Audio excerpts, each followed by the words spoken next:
NATO allies are scrambling to protect vulnerable Baltic partners from the threat of hybrid warfare, a Russian tactic that officials and experts say is based on deception rather than formal declaration of war.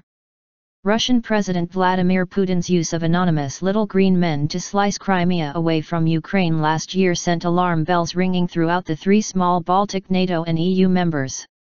They endured decades of Soviet occupation after the Red Army rolled in during World War II.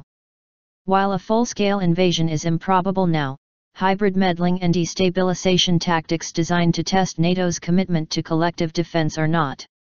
Putin's brand of hybrid warfare also relies on misinformation, bribery, economic pressure, which are designed to undermine the nation, according to Latvian Defense Minister Raimonds Vejonis. Lithuanian President Dalia Grybauskaite did not mince her words when she said, "The first stage of confrontation is taking place, I mean informational war, propaganda, and cyber attacks.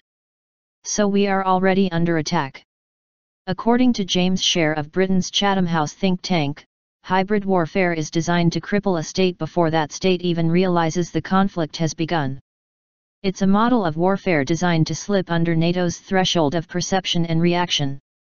NATO Deputy Secretary General Alexander Vershbow has called it a modern example of the ancient Trojan horse tactic.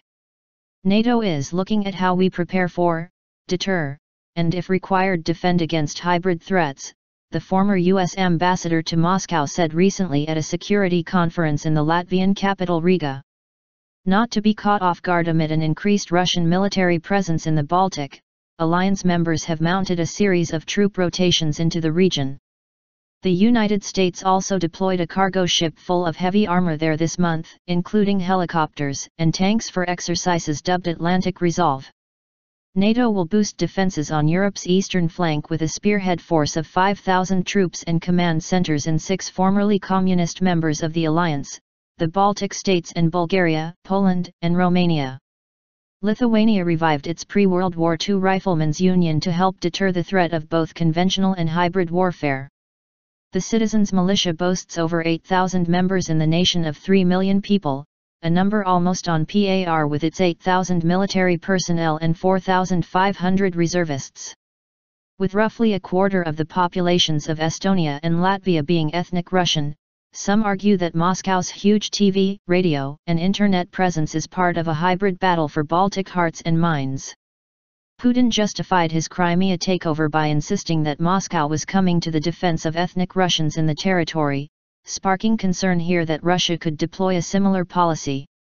According to Riga journalist Olga Dragileva, a hybrid media war aimed at sowing dissatisfaction and illusions among ethnic Russian Latvians is in full swing in the Eurozone member, which is still recovering from a crippling 2008-09 recession sparked by the global financial crisis. It amounts to the weaponization of social media, according to Janis Karklins, director of NATO's Strategic Communications Center of Excellence. Based in Riga, the center works to analyze the official Russian political narrative and suggest responses. Karklins warns the solution does not lie in creating counter-propaganda, the old recipes are not effective any longer. He proposes instead to develop skills of media information literacy and critical thinking in our education system to make it harder for adversaries to disorient the population. EU leaders are expected to agree at a summit this week to set up a special media unit to counter what the bloc sees as a skillful Russian propaganda campaign during the Ukraine crisis. Many here believe neighboring Estonia had a foretaste of hybrid war in 2007 when the nation of 1.3 million suffered a blistering cyber attack against official state and bank websites.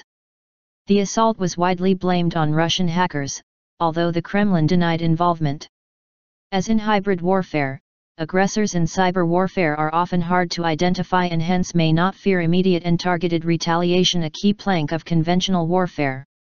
Tallinn, home to NATO's Cyber Defense Center, is also demanding Moscow release Eston Kovar, an Estonian police officer it claims was snatched at gunpoint by Russian operatives last September from inside Estonia.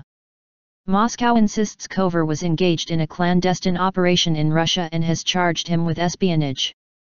To counter similar murky scenarios, Vershbow says the alliance must develop hybrid responses able to deploy the right forces to the right place at the right time.